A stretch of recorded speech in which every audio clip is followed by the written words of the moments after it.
Today we're going to create an awesome and easy old barn for your diorama.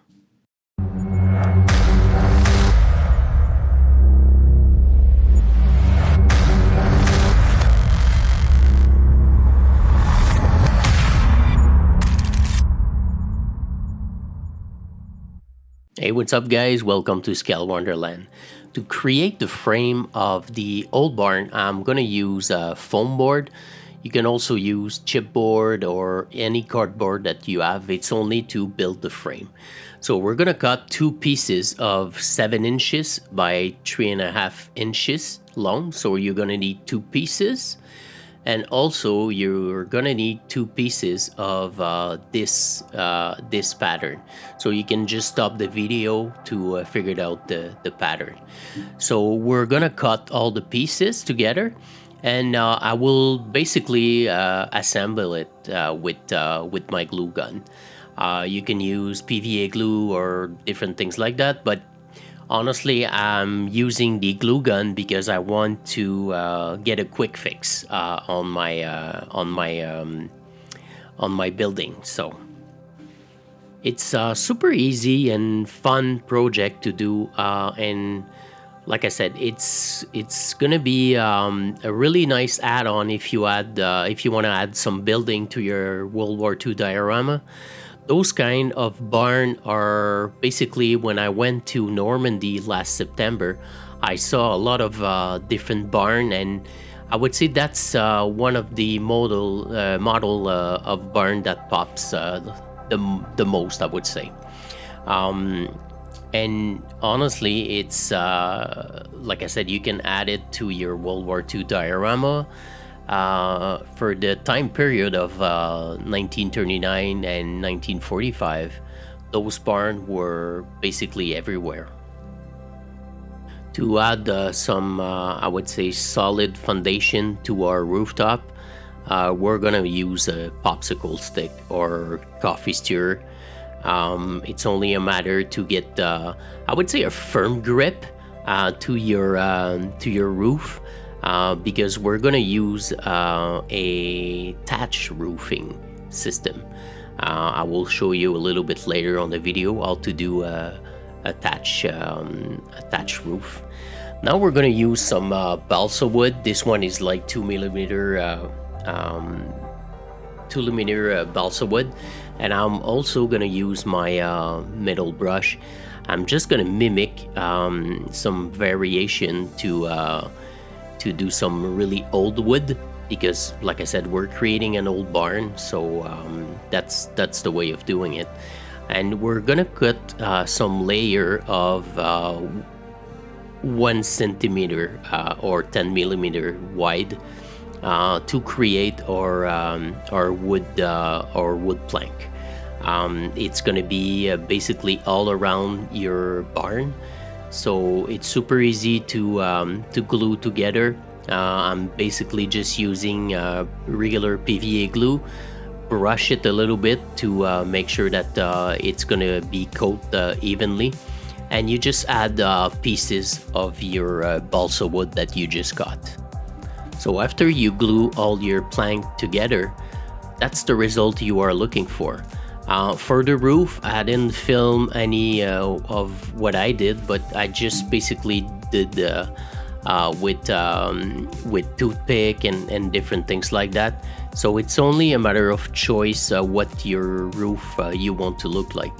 And with this kind of a metal pin, I'm just gonna mimic the screws or nails that are in the plank. So we're just gonna draw some little hole that's gonna mimic the hole.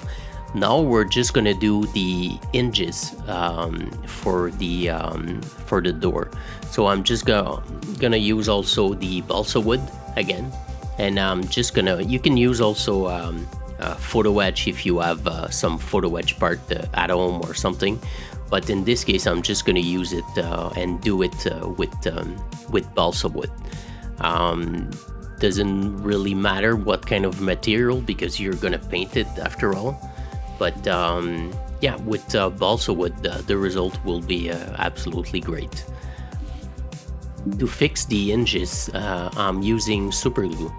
Again, I'm not really patient, so I don't want to wait like couple hours for the PVA glue to be dry. So I'm just using super glue.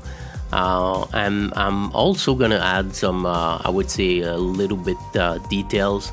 In this case, it's gonna be a chain link. Because I saw that all the different houses were closed with chain.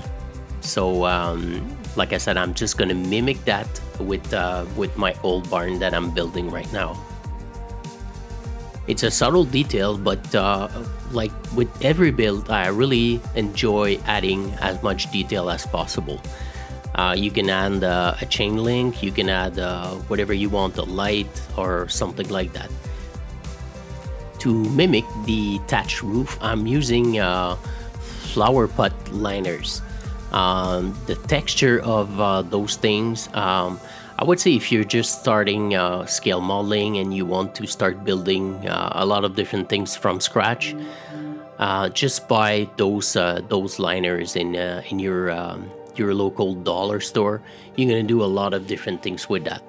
You can do debris, you can do different things, but with this one, I'm just gonna basically peel out a layer of this liner to basically cut to the size that I'm looking for to do my thatch house.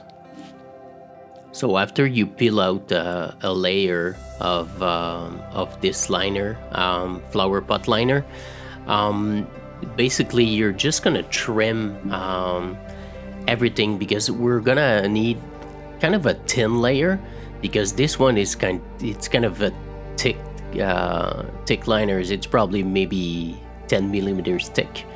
And after that, we're just gonna cut it to size, and we're gonna glue it to the roof. Basically in this case, I'm using it's not PVA glue, but it's kind of it's a tacky glue, so it's a little bit quicker than PVA glue to dry, so that's why I'm using this one.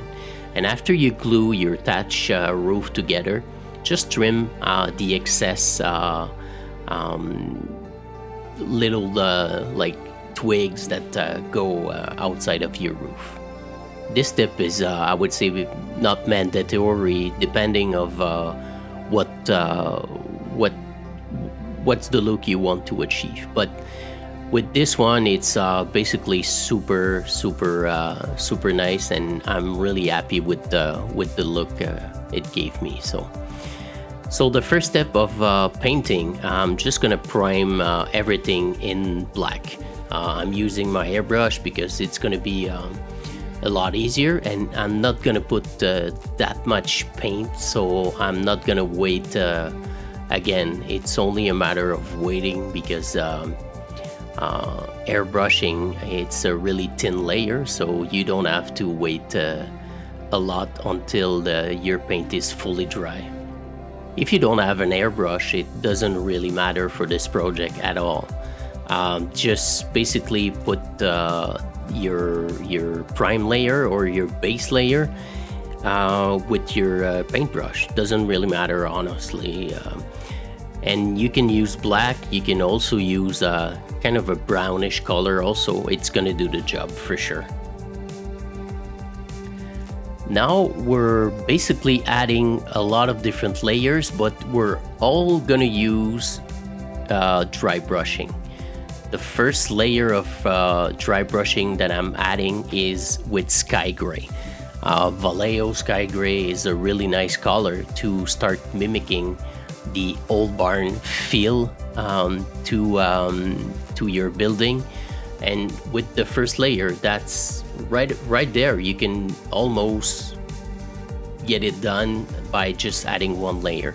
But I'm just gonna add some more texture and some more variation to my color. So the second layer of dry brushing that I'm using is tan earth.